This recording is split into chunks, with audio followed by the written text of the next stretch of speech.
Hello दोस्तों, मैं संदीप आप सबका अपने यूट्यूब चैनल ज्ञान आरबल में स्वागत करता हूं। तो आज हम देखेंगे ईवीएस के टॉप 30 क्वेश्चन इन्वायरमेंट के, पर्यावरण अध्ययन के, ठीक, जो कि आपके आने वाले एग्जाम यूपी टेट और सीटेट के लिए बहुत ही उपयोगी क्वेश्चन होंगे, क्योंकि इसी से रिलेटेड क्वेश्चन आपके एग्जाम में पूछाते हैं। और ये आपका प्रीवियस ईयर पेपर सेट भी है, ठीक, जो कि 18 नवंबर 2018 को पूछा गया था। ठीक, तो इसके हम टॉप 30 क्वेश्चन सॉल्व करेंगे, क्योंकि 30 क्वेश्चन की सीरीज आती है। हमने हिंदी के पोर्शन करा दिए हैं, तो ये आपके पर्यावरण अध्ययन के हैं, इन्वायरमेंट के, जिनको हम ईवीएस भी कहते हैं। ठीक, तो इनसे हम शुरू करते हैं। जैसे कि इस प्रकार क्वेश्चन इसमें इंक्लूड हैं कि रेड डाटा बुक किससे संबंधित है, विलुप्त के करीब जीव, घटता भूगर्भ जल स्तर, या फिर नदियों में प्रदूषण या वायु में प्रदूषण। तो इसी प्रकार क्वेश्चन आएंगे। तो चलिए शुरू करते हैं, देखते हैं। देखिए पहला क्वेश्चन है, देखिए ये क्या है, 18 नवंबर 2018 का है, प्रीवियस ईयर सेट है। ठीक, इसको हम सॉल्व करेंगे। पर्यावरणीय शिक्षा का, ठीक, तो किस वर्णक की उपस्थिति के कारण पौधे हरे होते हैं। ठीक, तो हम आपको बता दें कि पौधे की पत्तियां जो हरी होती हैं, कई बार क्वेश्चन पूछाते हैं, तो किसके कारण, तो क्लोरोफिल के कारण क्या होते हैं कि ये हरे कर देते हैं। पौधे की जो पत्तियां होती है वो इसके कारण क्या होती हैं, हरी होती, मैग्नीशियम होता है इसमें। ठीक, और देखिए जो आपको लाइकोपिन होता है, इसकी वजह से क्या होता है, टमाटर क्या होते हैं, रेड होते हैं। ठीक, टमाटर में ये कलर पाया जाता है। ठीक, और इसके अलावा जो एंथ्रोसाइनिन है, ये ब्लैक कर देता है, जैसे कि जामुन में उसमें क्या होता है, ये पाया जाता है। ठीक, तो याद रखेंगे। तो हमारा सही ऑप्शन क्या हो जाएगा, डी। अगला है मानवीय गतिविधियां जो पृथ्वी पर जलवायु परिवर्तन के लिए जिम्मेदार हैं। ठीक, उसे क्या कहते हैं, तो एरोसोल, कैन का उपयोग, या वनों को जलाना, या कृषि क्रियाकलाप, या फिर ये सभी। तो इसका सही क्या हो जाएगा हमारा, डी नंबर। ये सभी चीज़ें क्या होती हैं इसके। ठीक, तो सही हो जाएगा हमारा डी ऑप्शन, ये सभी। ठीक, अगला क्वेश्चन देखते हैं कि यूफॉर्बिएसी फैमिली की कौन सी फसल बायोडीजल उत्पन्न करने के लिए मानी जाती है। तो बहुत ही इंपॉर्टेंट है, कई बार ये पूछा गया है। तो इसका सही ऑप्शन क्या हो जाएगा, जेट्रोफा। ठीक, जेट्रोफा क्या होता है, ये बायोडीजल के लिए उपयोगी होता है। चलिए अगला क्वेश्चन है, वेरी इंपॉर्टेंट क्वेश्चन। ठीक, जड़ी बूटियों की रानी भारत की सबसे पवित्र जड़ी बूटी है। इस औषधि पौधे का हिंदू धर्म में महत्व है और इसका वानस्पतिक नाम ओसिमम सैक्टम है। इसको सामान्यतः किस नाम से जाना जाता है, किसे हम भारतीय जड़ी बूटियों की रानी कहते हैं। तो किसे कहते हैं, अजवाइन के फूल, तुलसी, धनिया, या रोजमेरी। तो हमें पता है कि तुलसी बहुत ही उपयोगी होती है, ये कई रोगों से लड़ने के लिए इसका उपयोग किया जाता है। ठीक, तो चलिए हमारा बी ऑप्शन में सही माना जाएगा। ठीक, अगला है पीने के लिए सुरक्षित जल को क्या कहते हैं। जो पीने वाला जल होता है उसको हम क्या जल बोलते हैं। तो देखिए ताज़ा जल, पीने योग्य जल, या आशुद्ध जल, या फिर नल का जल। तो क्या होता है हमारा, पीने योग्य जल को हम बहुत ही सुरक्षित जल बोलते हैं। हमारा बी ऑप्शन बिल्कुल राइट होगा। देखिए आशुद्ध जल क्यों नहीं होगा, देखिए आशुद्ध जल क्या होता है, इससे आसवन के विधि द्वारा इससे सारे चीज़ें निकाल दी जाती हैं जो भी इसके अंदर गंदगी होती है। ठीक, मगर इसके अंदर जो हमारे पानी में जो मिनरल्स होते हैं वो भी इसके साथ निकल जाते हैं, इसलिए ये पीने के लिए सबसे उपयोगी नहीं हो सकता है। इसमें कोई भी मिनरल नहीं बचता है। ठीक, तो इसलिए ये शुद्ध तो होता है मगर इसमें कोई मिनरल नहीं होगा जो कि हमारे शरीर को क्षमता प्रदान करेगा। ठीक, तो इसलिए ये हमारे लिए गलत हो जाएगा। तो हमारा पीने योग्य जल बिल्कुल सही हो जाएगा। चलिए अगला है, वर्ष 1984 की भोपाल गैस त्रासदी निम्नलिखित में से किस गैस के रिसाव के कारण हुई थी। तो बहुत ही इंपॉर्टेंट था, किसके कारण, तो मिथाइल आइसोसाइनेट है ना, मिथाइल आइसोसाइनेट के कारण। हमारा बी ऑप्शन बिल्कुल राइट है।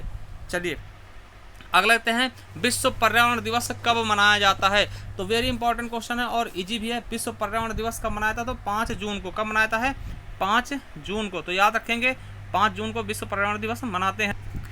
और जो इसकी शुरुआत है, विश्व पर्यावरण दिवस मनाने की शुरुआत कब से की गई, तो 1972 में संयुक्त राष्ट्र महासभा द्वारा स्टॉकहोम से। कब से, 1972 से। तो याद रखेंगे 1972 से संयुक्त राष्ट्र महासभा द्वारा स्टॉकहोम से इसकी शुरुआत की गई थी। चलिए अगला है, एम एस स्वामीनाथन एक हैं। एम एस स्वामीनाथन क्या है, पारिस्थितिकी वैज्ञानिक हैं, या पत्रकार हैं, या कृषि वैज्ञानिक हैं, या पक्षी वैज्ञानिक हैं। ठीक, तो हमारा सही ऑप्शन हो जाएगा सी, ये कृषि वैज्ञानिक हैं। बहुत ज़्यादा इन्हें भारत में हरित क्रांति का जन्मदाता बोला था। ठीक, याद रखेंगे कि भारत के हरित क्रांति का जन्मदाता कौन है, तो एम एस स्वामीनाथन है। और विश्व में पूछते हैं तो कौन हो जाएंगे, नॉर्मल ई बोरलॉग। ठीक, तो याद रखेंगे हरित क्रांति के जन्मदाता कौन है, तो एम एस स्वामीनाथन। बहुत ही अच्छे वैज्ञानिक थे, इन्होंने हरित क्रांति की पहल की थी भारत में। ठीक है, तो चलिए अगला क्वेश्चन देखते हैं। वर्ल्ड लाइफ फंड है ना, जो world life institute of India होती है, WII, ये कहाँ स्थित है। ठीक, तो ये कहाँ पर स्थित है, अहमदाबाद, नई दिल्ली, कोयम्बटूर और देहरादून। तो इसका सही ऑप्शन आपको क्या हो जाएगा, देहरादून। ठीक, तो डी हो जाएगा हमारा देहरादून। अब कब स्थापित किया गया था, 1982 में। कब, 1982 में। ठीक, तो याद रखेंगे 1982 में। चलिए अगला है, प्रकाश संश्लेषण के दौरान हरे पौधे निम्न में से किसे सोख लेते हैं। तो किसको हरे पौधे जो हैं वो सोख लेते हैं। तो आपको पता होगा कि हरे पौधे जो प्रकाश संश्लेषण क्रिया में क्या करते हैं, कार्बन डाइऑक्साइड को सोख लेते हैं और ऑक्सीजन क्या करते हैं, निकाल देते हैं ना। तो हमारा सही ऑप्शन क्या हो जाएगा, CO2। CO2 क्या करते हैं, अंदर अवशोषित करते हैं और O2 क्या होते हैं, छोड़ देते हैं ना। तो हमारे लिए क्या होती है, ऑक्सीजन बहुत ही इंपॉर्टेंट होती है। ठीक, चलिए अगला क्वेश्चन है, अवशिष्ट उत्पादों को खाने वाले जीवों को क्या कहते हैं। जो अवशिष्ट उत्पादों को खाते हैं उन जीवों को क्या कहते हैं, शाक भक्षी, मृतक भक्षी, मांस भक्षी या रसायन भक्षी। तो हमारा सही ऑप्शन क्या हो जाएगा, मृतक भक्षी। देखिए जो मरने वाले जो अवशिष्ट पदार्थ होते हैं जो कि खराब हो जाते हैं उनको खाते हैं, उनको क्या बोलते हैं, मृतक भक्षी। चलिए अगला क्वेश्चन देखते हैं क्या कह रहा है। अगला है इंपॉर्टेंट क्वेश्चन है, तप्त भौम जल से किस प्रकार की ऊर्जा प्राप्त होती है। जो तप्त भौम जल होती है, भूमि जल होता है, उससे कौन सी ऊर्जा प्राप्त होती है। तो कौन सी होती है, भूतापीय ऊर्जा। ठीक, भूतापीय ऊर्जा। सौर ऊर्जा आपको पता है किससे होती होगी, ये सौर ऊर्जा हमारे सूर्य की किरणों से होती है। चलिए अगला है, 16 घास स्थल कहाँ पाए जाते हैं। 16 घास स्थल, 16 घास स्थल कहाँ पाए जाते हैं। ठीक, तो हम बता दें ये कहाँ पाते हैं, पश्चिमी घाट में। पश्चिमी घाट में देखिए ये क्या होते हैं, 16 घास स्थल ये क्या होते हैं कि 16 जो होते हैं ये आपके पश्चिमी घाट स्थल में पाए जाते हैं। आपने सुना होगा नीलगिरी की पहाड़ियाँ। ठीक, तो वहाँ पर ये पाए जाते हैं और इनमें एक पुष्प होता है नील कुरुंजी पुष्प, है ना, नील कुरुंजी, याद रखेंगे, नील कुरुंजी, है ना, कुरुंजी बोलते हैं इनको। ये पुष्प होते हैं और ये पुष्प क्या करते हैं, ये 12 साल में एक बार खिलते हैं। बहुत ही अद्भुत फूल होते हैं। ये 12 साल में केवल एक बार खिलते हैं और इन्हें देखने के लिए लोग बहुत दूर दूर से आते हैं। ठीक, और इसी ये नीले फूल होते हैं, इन्हीं कारण इसको नीलगिरी का पर्वत भी कहा जाता है। ठीक, तो याद रखेंगे हमारा पश्चिमी घाट में। ठीक, वेरी इंपॉर्टेंट। चलिए अगला क्वेश्चन देखते हैं, भारत में पेलिकन पक्षी अभयारण्य कहाँ है। ठीक है, तो भारत में पेलिकन पक्षी अभयारण्य कहाँ है।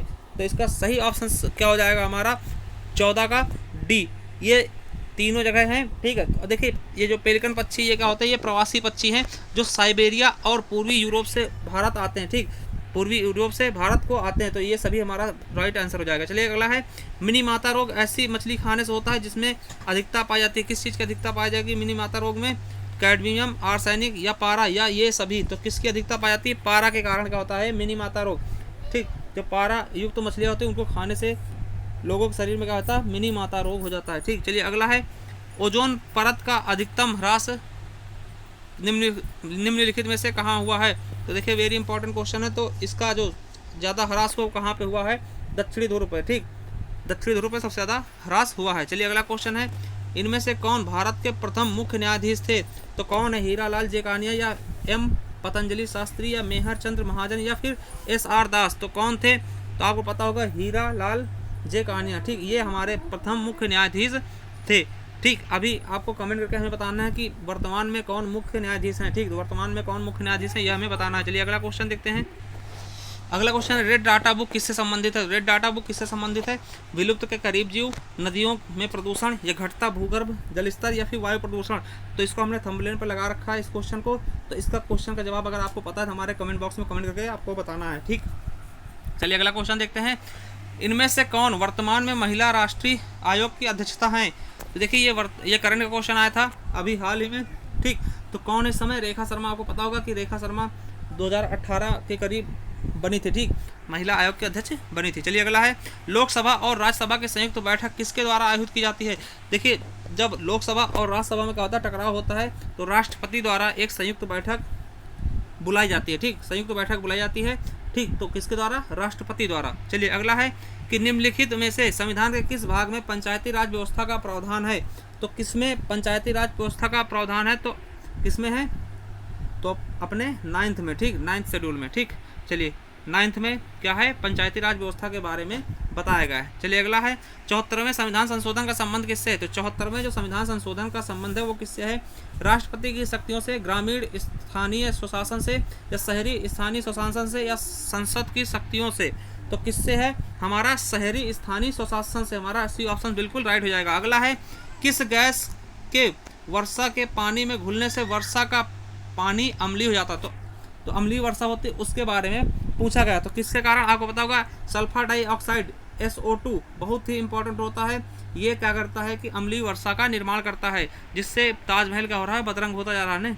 अगला क्वेश्चन है, विधि का शासन का विचार कहाँ से लिया गया। संविधान जो अपना संविधान है, इसमें विधि का शासन का विचार किसने कहाँ से लिया गया, तो वेरी इंपॉर्टेंट क्वेश्चन है और सरल भी है। कहाँ से लिया गया, तो इंग्लैंड से। ठीक, याद रखेंगे, विधि का शासन कहाँ से, इंग्लैंड से। अगला है 25 नंबर, लोकसभा के चुनाव है तो अधिसूचना कौन जारी करता है। जो लोकसभा के चुनाव होते हैं उसकी अधिसूचना कौन जारी करेगा, तो भारत का निर्वाचन आयोग जो होता है वही इसके लिए जारी करता है सूचना। ठीक, अगला है, लोकसभा के कार्यवाही के पहले घंटे को क्या कहता है। जो लोकसभा की कार्यवाही जो पहला घंटा होता है उसको हम क्या कहते हैं, तो उसे क्या कहा जाता है, प्रश्नकाल। इसमें क्या होते हैं, प्रश्न पूछे जाते हैं। ठीक, प्रश्नकाल बोलते हैं, इसमें प्रश्न पूछे जाते हैं। अगला है, वर्षा जल संग्रह क्या होता है, पानी का वितरण या प्रयुक्त जल का संग्रह और भंडारण, या वर्षा जल का जमाव और भंडारण, या फिर उपयुक्त में से कोई नहीं। तो इसका सही ऑप्शन क्या हो जाएगा हमारा, सी। वर्षा जल जो होता है उसका जमाव करते हैं, जैसे कि वर्षा का पानी आ रहा तो उसे हम क्या करते हैं, स्टोर करते हैं, जमाव करते हैं, उसका भंडारण करते हैं, यही क्या होता है, वर्षा जल संग्रह कहलाता है हमारा। चलिए अगला क्वेश्चन देखते हैं। 28 नंबर क्वेश्चन आपके सामने लग गया है, भारतीय गैंडा संरक्षण कहाँ है। तो आपको पता होना चाहिए कि कांजीरंगा में क्या होता है, एक सींग वाला गैंडा संरक्षित है। बहुत ही इंपॉर्टेंट क्वेश्चन है, कांजीरंगा हमारा ए ऑप्शन हो जाएगा। ठीक, और देखिए इसे कांजीरंगा जो है 1985 में क्या हुआ था कि इसे यूनेस्को द्वारा विश्व विरासत की स्थल घोषित किया गया ना, यूनेस्को द्वारा विश्व विरासत का स्थल घोषित किया किसे, कांजीरंगा को 1985 में। याद रखेंगे, बहुत ही इंपॉर्टेंट है। ठीक, चलिए अगला, निम्नलिखित में से कौन सा क्रम पारिस्थितिक तंत्र में ऊर्जा प्रवाह के संबंध में सही है। तो कौन सा क्रम एकदम सही माना जाएगा पारिस्थितिक तंत्र में ऊर्जा के लिए, तो देखिए उत्पादक होगा, पहले उत्पादक जो करेगा, फिर उपभोक्ता होगा, फिर अपघटक होगा। ठीक, तो हमारा ये ऑप्शन बिल्कुल राइट हो जाएगा, यही क्रम क्या होगा, एकदम बिल्कुल राइट होगा। ठीक, चलिए अगला क्वेश्चन है, कौन सी ग्रीन हाउस गैस वातावरण में सबसे अधिक मात्रा में उपस्थित रहती है। तो कौन सी सबसे ज़्यादा उपस्थित रहती है, तो कार्बन डाइऑक्साइड CO2 हमारी क्या होती है, सबसे ज़्यादा उपस्थित होती है CO2, कार्बन डाइऑक्साइड। ठीक, तो याद रखेंगे, ये थे हमारे टॉप 30 क्वेश्चन। तो चलिए हम आपको एक चीज़ बता देते हैं कि आप हमारे चैनल पे किस प्रकार से स्टडी कर सकते हैं। तो उसके लिए आपको करना क्या होगा कि आप हमारे चैनल पे इस तरह से, यहाँ पे आप ज्ञान RBL सर्च कर देंगे तो ज्ञान RBL मिलेगा। इसके बाद आपको करना क्या है कि हमारे चैनल पे जाना है और यहाँ पे आपको दिख रहा होगा ऐसा आएगा, इसको सब्सक्राइब कर लेना अगर नहीं किया तो। और उसके बाद जैसे जैसे खोलते हैं हमारा ये आ जाएगा, पेज ओपन हो जाएगा। उसके बाद हमें क्या करना है कि आपको यहाँ प्ले लिस्ट पर आना है। ठीक, प्ले लिस्ट पर जैसे ही आप आएँगे ये ऐसा खुल जाएगा। उसके बाद जब हम देखते हैं तो ये देखिए आपके हमने कई सारे बना रखे हैं। ठीक है, ये देखिए आपका यूपी टेट से आप रिलेटेड कुछ भी पढ़ना चाहते हैं तो इसमें क्या होगा कि आपका यूपी टेट के मटेरियल मिल जाएंगे, सी टेट और सुपर टेट के प्रीवियस ईयर पेपर भी होंगे और प्रैक्टिस सेट भी होंगे। इसके अलावा हिंदी टेस्ट सीरीज़ के बारे में आप देखना चाहते हैं कि बहुत सारी हमने टेस्ट सीरीज लगभग 36 वीडियो बना दें टेस्ट सीरीज से, आप इसे देख सकते हैं। अगर आप UPSI की तैयारी कर रहे हैं तो UPSI के हमने प्रीवियस ईयर पेपर सॉल्व कराए हैं।